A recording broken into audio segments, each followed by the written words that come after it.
दानवों के राजा वृषपर्वा हैं, उनकी पुत्री शर्मिष्ठा राजकुमारियों के साथ वन विहार के लिए, तो गुरु पुत्री देवयानी तो उनको भी साथ ले लिया। हजारों सखियां और उपवन में टहल रही थी। सुंदर पुष्प से लदे हुए अनेक वृक्ष, सुंदर सरोवर जिनमें कमल खिले हुए थे, भौरे गुंजार कर रहे थे। बड़ा ही राधे राधे। आज इस प्रसंग में हम जानेंगे कि कैसे शुक्राचार्य की पुत्री जो कुएं में गिर गई और उनके साथ ऐसा क्या हुआ जो कि उनको कुएं से बाहर किसने निकाला और उनको श्राप भी था। आइए जानेंगे हम इस कथा में। राधे राधे। जय श्री हरिवंश। सुंदर उधर ये सब राजकुमारियां स्नान कर रही थी, सरोवर में खेल रही थी, नवयुवती थी और निर्वस्त्र थी। भगवान गौरी शंकर उस समय वहां से निकले, देवाधिदेव महादेव पार्वती जी, तो सब कन्याएं सकुचा गई और दौड़ पड़ी और अपने अपने वस्त्र, तो शीघ्रता के कारण देवयानी के हाथ में लगा शर्मिष्ठा का वस्त्र, राजकुमारी वृषपर्वा की पुत्री, और वो पहन लिया देवयानी का जो वस्त्र शर्मिष्ठा। तो राजकुमारी ने कहा तुम्हारी हिम्मत कैसे हो गई, हमारे उपरोहित की कन्या होकर तुम हमारी राजकुमारी को ऐसा वस्त्र कैसे तुमने धारण कर लिया। देवयानी ने कहा कि तू ज्यादा बढ़कर मत बोल, तुम हमारे वस्त्रों की अधिकारिणी नहीं। अब वहां राजकुमारी और देवयानी की बातचीत, शुक्राचार्य को जानती है तू, तेरे बाप के वो गुरु हैं और तपोबल से पूरी सृष्टि का संचालन कर सकते हैं, परम पुरुष परमात्मा के समान है, वो निरंतर परमात्मा स्थिति में रहते हैं, बड़े बड़े लोकपाल जिनकी वंदना करते हैं, उन तपस्वी की पुत्री है। देवयानी ने कहा असुर मेरा शिष्य है, तू शिष्य की पुत्री है, हमारे कपड़ों को छोड़। जब देवयानी ने इस तरह, तो शर्मिष्ठा क्रोध से तिलमिला उठी और बहुत कड़ुआ बोलने लगी। शर्मिष्ठा की एक कड़ी बात सुनकर के देवयानी को बहुत क्रोध आया। शर्मिष्ठा ने अपनी राजकुमारियों का आदेश क्या, उठा इस गुरुपुत्री को फेंक दे कुएं में। फेंक दिया गया, वो तो राजकुमारी थी और सब चली गई। इधर महाराज ययाति जंगल में शिकार आदि के लिए, तो प्यास लगी, तो सेवकों ने कहा कि कोई है कुएं पे, तो उनका मैं देखता हूं। तो निर्वस्त्र देवयानी थी, क्योंकि निर्वस्त्र करके फेंकवा दिया था कुएं में, तुरंत ऊपर से वस्त्र डाला और फिर निकालने की, और अपना हाथ दे करके निकाला। देवयानी बहुत ही सकुचित मुद्रा में, ययाति ने कहा देवी केवल मैं आपके निकालने के भाव से आपको निकाला है। उनका वीर शिरोमणे, आज तक मेरा हाथ किसी ने नहीं पकड़ा, आप सुनकर कांप जाएंगे कि मैं कौन हूं। मैं भगवान शुक्राचार्य की पुत्री देवयानी हूं। ऐसा ही हुआ, ययाति के होश उड़ गए, साफ हो जाएगा। इतने बड़े ब्रह्म ऋषि की पुत्री का स्पर्श उनका मैंने केवल निकालने के उद्देश्य से, उनका डरो मत, ये मुझे पता है कि मुझे कोई ब्रह्म ऋषि स्वीकार नहीं करेगा, क्षत्रिय राजकुमारी स्वीकार करेगा, मुझे साफ है, इसलिए हम तुम्हें पति रूप में वरण करती हैं। वीरश्रेष्ठ, मैंने बृहस्पति के पुत्र कच्छ को शाप दे दिया था, उसी के शाप के कारण हमारा आपका संबंध होगा। ययाति को शास्त्र प्रतिकूल ये संबंध स्वीकार तो नहीं हुआ, पर उन्होंने जब देखा कि स्वयं देवयानी कह रही हो ऐसा साफ है, और देव सुंदरी देवयानी को देख करके तो मन वैसे भी स्वीकार कर लिया था। ययाति ने कहा यदि भगवान शुक्राचार्य राजी हो तो स्वीकार है। वीर ययाति देवयानी को वहीं छोड़कर चले गए कि जब भगवान शुक्राचार्य जी लेके आएंगे तो हम स्वीकार करेंगे। अब देवयानी रोती हुई शुक्राचार्य जी के पास पहुंची और शर्मिष्ठा ने जो राजकुमारियों से उठवा के कुएं में डाल दिया था वो सारी बात सुनाई। शर्मिष्ठा की बात सुनकर भगवान शुक्राचार्य जी ने कहा अरे मुझे कोई साधारण पुरोहित समझ लिया, इस लड़की ने मुझे साधारण पुरोहित समझ लिया। अरे मैं अपनी इच्छा करूं तो नया देश रच सकता हूं। देवयानी को लिया और कहा ऐसे राजा के यहां से निकल चलो। जब वृषपर्वा को मालूम हुआ कि अगर शुक्राचार्य जी नाराज हो गए तो हमारा अस्तित्व ही नहीं रहा, तो चरणों में आके गिर गए। शुक्राचार्य जी ने वृषपर्वा से कहा कि मैं अपनी पुत्री का अपमान नहीं सह सकता, जिसमें पुत्री राजी हो वही कार्य करो तो मैं रुक सकता हूं। वृषपर्वा ने कहा जैसी आज्ञा महाराज। देवयानी से पूछा तुम क्या चाहती हो, तो उन्होंने कहा मैं जिसे पति रूप में वर्ण करूं उसकी दासी बनकर तुम्हारी पुत्री आजीवन के लिए समर्पित हो जाए। शर्मिष्ठा को दासी बना करके रखने के लिए वृषपर्वा ने कहा पुत्री अगर तुम नहीं मानती तो पूरा राज्य संकट में हो जाएगा। शर्मिष्ठा ने अपने परिवार वालों को संकट से मुक्त करने के लिए देवयानी की बात स्वीकार कर ली और दासी का वेश धारण करके ययाति महाराज को जब देवयानी दी गई तो शुक्राचार्य जी ने बड़े उत्साह से देवयानी का विवाह राजा ययाति के साथ कर दिया और शर्मिष्ठा दासी के रूप में दी गई। जब ययाति महाराज पाणी ग्रहण किए तो देवयानी ने कहा, एक बात ध्यान रखना, ये दासी कभी तुम्हारे नजदीक नहीं दिख, क्योंकि राजकुमारी है, वो भी सुंदर है, बृहस्पति की पुत्री, तो उनका कभी इसको अगर आपके समीप देखा, डरते थे महाराज ययाति देवयानी से, क्योंकि शुक्राचार्य जी पावर थे। उन्होंने कहा कि कभी सेज पर नहीं स्वीकार करूंगा। अब एक दिन देवयानी जब पुत्रवती हो गई थी तो शर्मिष्ठा ने महाराज ययाति जब उधर गए हुए थे तो एकांत देश में राजा को पकड़ा और कहा, महाराज आप मेरे पति हैं। वह नहीं, तुम दासी हो। तो किसकी दासी हूं? देवयानी की ना। तो दासी, जिसकी दासी उसका पति भी उसका पति होता है। उसने बड़े राजा की पुत्री थी, बड़ी प्रवीणता से महाराज ययाति को अपने वश में कर लिया। शर्मिष्ठा राजकुमारी थी, महाराज ययाति को अपने अधीन कर लिया। पता नहीं चला देवयानी जी को। देवयानी जी के 2 पुत्र हुए, महाराज यदु परम पवित्र, इन्हीं के वंश से यदुवंशी भगवान श्री कृष्णचंद्र जी इन्हीं के वंश में प्रकट हुए। यदु और तुर्वश। और बृहस्पति की पुत्री शर्मिष्ठा के 3 पुत्र हुए, द्रुहि, अनुपुरु। एक दिन देवयानी वन विहार में घूम रही थी तो देखा वन में 3 राजकुमार राज चिन्हों से युक्त। तो उनका चक्रवर्ती सम्राट महाराज ययाति के तो 2 पुत्र हैं और ये राजकुमार जैसे चिन्ह धारण किए हुए पुत्र के नजदीक गए। बोले, तुम्हारे पिताश्री कौन है? बोले, महाराज चक्रवर्ती सम्राट ययाति। ययाति? किसके पुत्र हो तुम? तो कहा, मां शर्मिष्ठा के। देवयानी जी तुरंत ययाति के हाजिर हो। ययाति से कहा, तुमसे कहा था इसको स्वीकार, हमारे 2 उनके 3। नाराज हो गई देवयानी जी। अब देवयानी जी इतना क्रोधित हो गई कि गुस्सा में भरकर छोड़ दिया और शुक्राचार्य जी के पास पहुंच गई। ययाति जी पीछे पीछे पैर पकड़ना, हाथ जोड़ना, मान जाओ शुक्राचार्य जी के पास मत जाओ, लेकिन उनको अपने जानते थे ससुर जी कुछ न कुछ रच देंगे। अब अनुनय विनय, चरण दबाना, गलती मानना, हाहा खाना, कुछ नहीं सुना। देवयानी ने शुक्राचार्य जी के पास पहुंच गई। शुक्राचार्य जी ने कहा, क्या हुआ बेटी?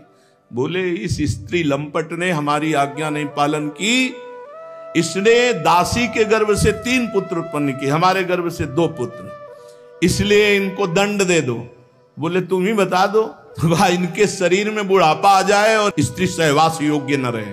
अब तुरंत महाराज ययाति, जो ही शुक्राचार्य जी तो ऐसे जल फेंकने की जरूरत थी, अब वो बूढ़े हो गए, किसी काम के नहीं। ययाति ने कहा, आप खुश हो, तुमने अपने पैरों में भी तो कुल्हाड़ी मार ली। अब देवयानी को फिर चेत आया तो ययाति ने देवयानी से जो विनय की वो सुनने लायक है। उन्होंने कहा कि मैं विषय भोग करते करते आज तक तृप्त नहीं हुआ और बिना इसकी अनुभूति के, तृप्ति के कोई वैराग्य नहीं धारण करता, इसलिए हम पर कृपा करो। महाराज ययाति देवयानी से। अब देवयानी प्रसन्न हो गई, देखा कि अब तो शुक्राचार्य जी से कहा, औषधि देव, कुछ उपाय करो कि बुढ़ापा जाए, जवान हो। फिर तो उनका जो पुत्र अपनी जवानी दे दे, उसकी जवानी लेकर के फिर ये गृहस्थ धर्म का प्रयोग करे। अब वो हल तो मिल गया, तो सबसे बड़े पुत्र देवयानी के से संसर्ग जो प्रकट हुए थे महाराज यदु। यदु से कहा कि आप अपनी जवानी हमें दे दीजिए। तो उनका किस काम के लिए, कार्य क्या है? तो उनका, मैं अभी भी इस विषय भोगों से तृप्त नहीं हुआ। नहीं, कदापि ऐसा नहीं हो सकता। और मनुष्य जब तक विषय सुख का त्याग नहीं करता, वैराग्य नहीं होता, तब तक उसे तत्व ज्ञान नहीं होता। इसलिए मैं ये स्वीकार नहीं करता। महाराज यदु ने मना कर दिया। तुर्वश, दैहु, अनु, जो शर्मिष्ठा के भी पुत्र थे, उनसे भी कहा। उन सब ने कहा, नहीं, जैसा हमारे बड़े भाई कहते हैं वैसे हम स्वीकार, हम नहीं जवानी देंगे। पुरु से कहा। पुरु ने कहा, पिताश्री आप ही हमारे परम पद हो, बहुत धर्मात्मा पुरुष भी। पुत्र का वास्तविक शरीर पिता का ही अधिकार है। ऐसी अवस्था में मांगने की बात कर रहे हो आप? हम आपका उपकार का बदला नहीं चुका सकते। आप हमारे माता पिता हैं, ये शरीर आपका है, ये जवानी आपकी है। मैं आपका बुढ़ापा और इंद्रिय शक्तिहीनता स्वीकार करता हूं, आप हमारी जवानी स्वीकार करें, जैसा चाहें वैसा उपभोग करें। पिता का अगर आज्ञा का पालन न करे तो पुत्र क्या हो? तो पुत्र नहीं है। पुरु ने बड़ा आदर करके पिता का बुढ़ापा स्वीकार किया और इंद्रिय शक्तिहीनता स्वीकार कर ली। महाराज ययाति बहुत अंदर से प्रसन्न हुए कि पुत्र हो तो महाराज पुरु जैसा।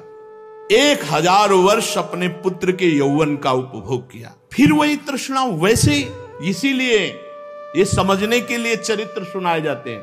फिर वही तृष्णा वैसे ही, कोई तृप्ति नहीं, फिर वही चाह। महाराज ययाति को भोगों से तृप्ति नहीं, ऊब कर छोड़ना पड़ा, मतलब गजब हो गया इन दुष्ट इंद्रियों का। महाराज जब एक दिन देखा कि मैं इतना नीच हो गया हूं कि अपने पुत्र की जवानी भोग रहा हूं, फिर भी नहीं, अब नहीं। देवयानी से कहा, भृगुनंदिनी, पृथ्वी में मेरे समान कोई विषयी होगा? इंद्रियों का गुलाम हो चुका हूं, कोई परमार्थ की वृत्ति नहीं रह गई, केवल विषय सेवन, अपने पुत्र की भी जवानी भोग लिया, आज तक कभी तृप्ति नहीं हुई। नहीं, अब नहीं प्रिय, अब नहीं। बस यही बात जिसके जीवन में आ गई, अब लो नशानी अब ना नशइयो, जीत गया। जो इंद्रियों को छूट दे देता वो कितना भी बड़ा विद्वान या बलवान हो, नष्ट हो जाता है। राम कृपा भव निशा सिरानी, जागे पुण्य न नशइयो, अब लो नशानी अब ना नशइयो। बहुत हो गया, अब इंद्रियों का खिलवाड़ नहीं। विषयों का सेवन करते करते हाय हाय मेरे पुत्र की 1000 वर्ष आयु मैंने भोग ली, फिर भी वही भोग लालसा। इस वासना और भोगों की तृष्णा का अंत नहीं। आज मैं परमात्मा को साक्षी करके निश्चित करता हूं कि आज के बाद इन भोगों को स्वीकार नहीं करूंगा। यही जय है, जिसकी समझ में जब आ जाए और निश्चय कर ले, वही जय है। ययाति ने अपनी जो पुत्र की जवानी थी पुरु को लौटा दी, वो बुढ़ापा ले लिया और निश्चिंत होकर भगवान के चिंतन में लग गए। दक्षिण पूर्व दिशा में द्रुहि, दक्षिण में यदु, पश्चिम में तुर्वस, उत्तर में अनु को राज्य देकर अपने सिंहासन पर पुरु को बैठाला और आप सब कुछ त्याग कर वनवास ले लिए। बहुत वर्षों तक घोर तपस्या परायण रह करके आप विचार करो, ये है निश्चय। जब छोड़ दिया तो छोड़ दिया, चल दिया।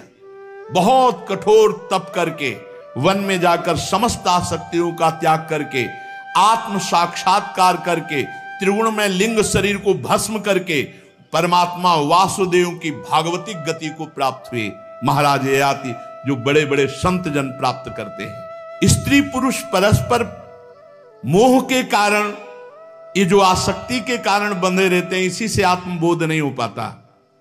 ये हंसी खेल नहीं है माया मोह का त्याग करना। स्वजन संबंधियों का जो एक जगह इकट्ठा होना, उनका आकर्षण होना, ये बहुत बड़ा माया का फंदा। इससे अलग होना बहुत कठिन है। कोई श्री कृष्ण कृपा पात्र ही ऐसा अनुभव करता है कि भोगों में सुख नहीं है, संसार के संबंध मिथ्या हैं, और अपने चित्त को निरंतर परमात्मा में लगाकर भगवान वासुदेव को प्राप्त होता है। परीक्षित, जिस महाराज पुरु की बात कर रहे हैं, उन्हीं के वंश में तुम्हारा जन्म हुआ, पुरुवंशी परीक्षित है।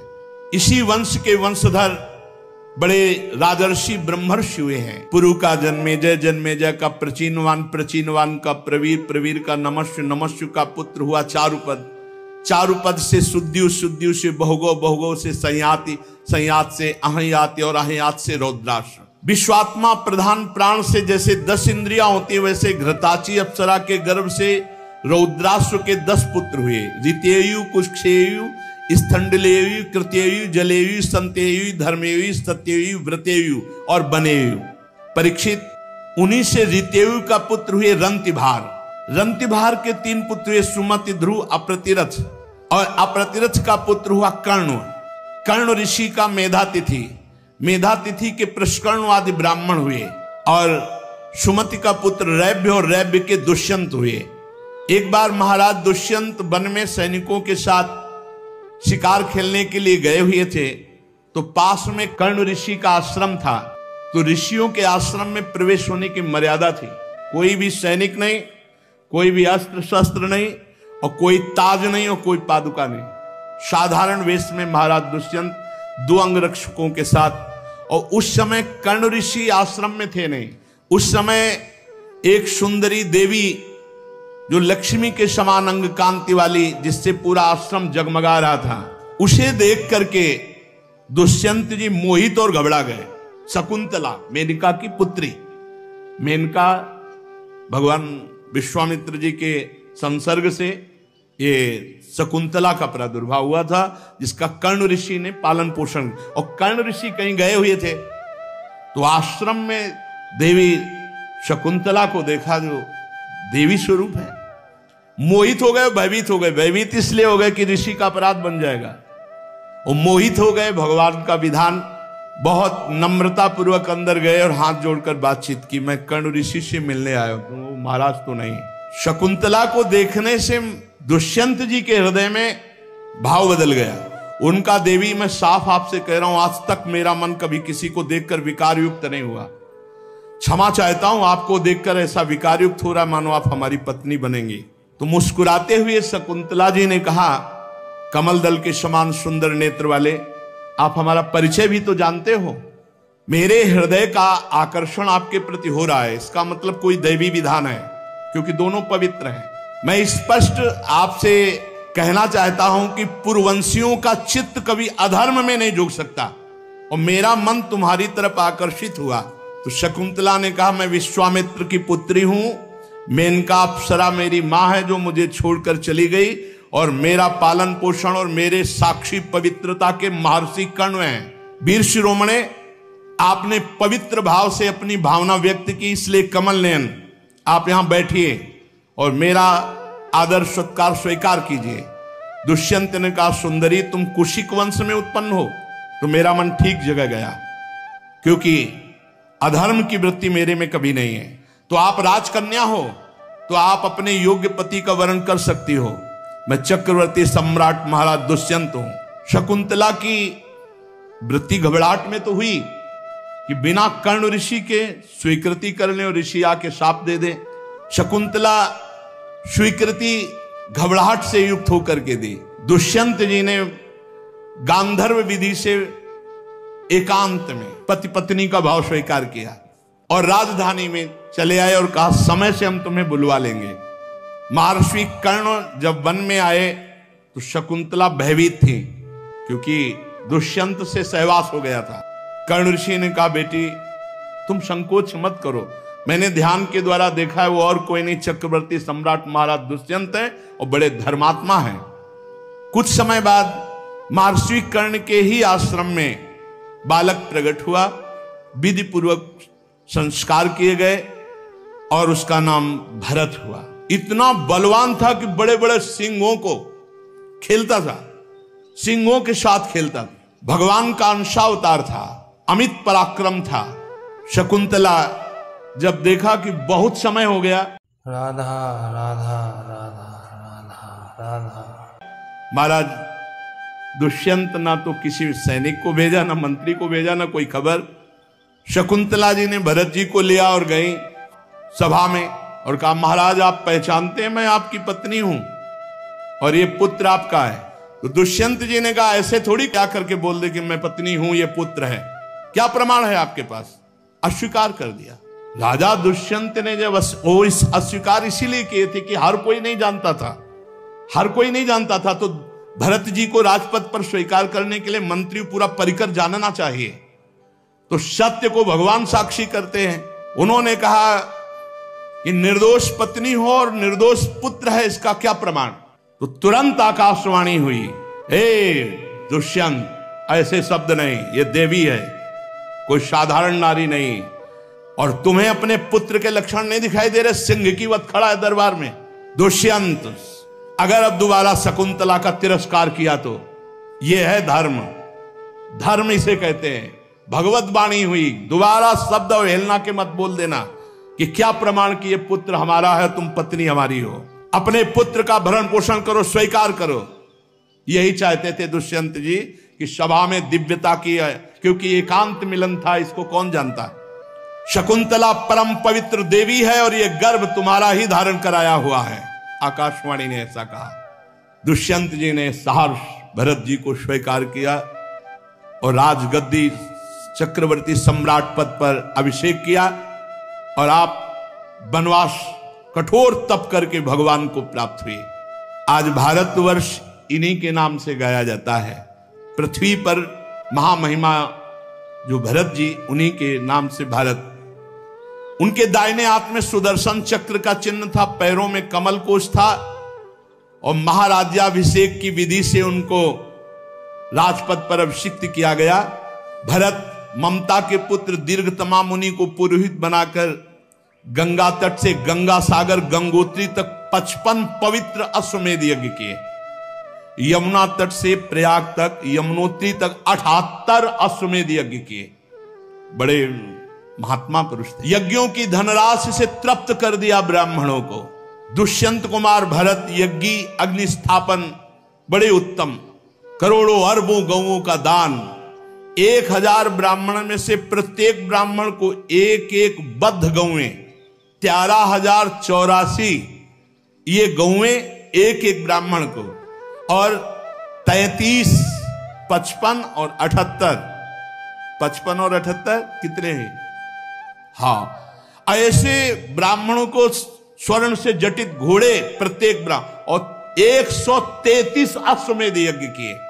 समस्त नरपतियों को असीम आश्चर्य में डाल देने वाले महाराज दुष्यंत पुत्र भरत हुए। उन्होंने भगवान श्री हरि को गुरु के रूप में वरण करके उनकी प्रसन्नता के लिए यज्ञ की। यज्ञ में एक कर्म मशनार होता है, उसमें भरत जी ने सुवर्ण से विभूषित श्रेष्ठ दांतों वाले 14 लाख हाथी ब्राह्मणों को दान किए। भरत जी ने जो महान कर्म किया वो न पहले कोई राजा कर सका और न आगे कोई कर सकेगा। जैसे कोई स्वर्ग से हाथ नहीं छू सकता, ऐसे दुष्यंत पुत्र भरत की बराबरी नहीं कर सकता। भरत ने दिग्विजय के समय किरात, रोहण, यवन, अंध, कंक, खस, शक, म्लेच्छ इन सब ब्रह्मद्रोहियों को, समाजद्रोहियों के मूड़ मुड़ा कर छोड़ दिए, किसी को मार दिया, ऐसे किए। बलवान असुर भाव वालों को पराजित करके रसातल में मिला दिया भरत जी ने, ऐसे राजा थे। वो अपनी प्रजा का 27,000 वर्ष तक एक क्षत्र चक्रवर्ती सम्राट पद से शासन किया और अंत में यह निश्चय किया कि सब व्यर्थ है। यही खास बात, ये सब व्यर्थ है। 133 अश्वमेध, ये सब दानपन, उन्होंने सार्वभौम संपत्ति, अखंड शासन, जीवन सब कुछ मिथ्या समझकर उदासीन हो गए। ये सब व्यर्थ है, भगवान की प्राप्ति ही सत्य है। सोचो, ऐसे ऐसे सम्राटों को बाद में अनुभव हुआ कि ये सब व्यर्थ है। विदर्भ राज की 3 कन्याएं भरत की पत्नियां थीं, उनसे पुत्र हुए। भरत ने देखा और कहा ये बच्चे मेरे अनुरूप नहीं है, तो माताओं ने उन बच्चों को ही, भरत के कोई संतान नहीं हुई, जो हुई थी उनको स्वीकार नहीं किया, मेरे अनुरूप नहीं। तब मरुदगणों ने प्रसन्न होकर भरत को भरद्वाज नामक पुत्र प्रदान किया। भरद्वाज की उत्पत्ति बड़ी गुप्त रीति की है। बड़ा भजन के सिवा कोई काम पर विजय नहीं प्राप्त कर सकता, चाहे जितना ज्ञान हो जाए। भरद्वाज की उत्पत्ति का बड़ा सूक्ष्म विषय, इसलिए ज्यादा इनको खोलकर नहीं कहा जाता, और इनमें गूढ़ रहस्य होता है। तो बृहस्पति जी की भाई थे उतथ्य ऋषि, बड़ा विचित्र। अब महाराज बृहस्पति जी परम ज्ञानी है। बृहस्पति जी, राधे राधे, जय श्री हरिवंश, राधे राधे। ऐसा ज्ञान किसको है? अपने भाई उतथ्य की पत्नी, तो बृहस्पति जी ने जब उतथ्य की पत्नी से सहवास करना चाहा तो उसमें पहले से गर्भ था, बलपूर्वक गर्भाधान किया। ये देव उत्पत्ति है। उतथ्य जी की पत्नी का नाम ममता था, वो बहुत भयभीत हो गई। उस समय जो पुत्र हुआ भरद्वाज, उनका नाम हुआ भरद्वाज ऋषि, परम पावन महात्मा। अब ये साधारण क्रियाएं तो है नहीं ना, देव उत्पत्ति है। महापुरुष भरद्वाज जी ऋषि, भरद्वाज ऋषि के गोत्र चलते हैं। अब बृहस्पति जी ने छोड़ दिया और उतथ्य जी ने स्वीकार नहीं किया, तो उस पुत्र को मरुदगणों ने ले लिया और वो महाराज भरत को पुत्र रूप में प्रदान किया, जो भरद्वाज जी उनके पुत्र हुए।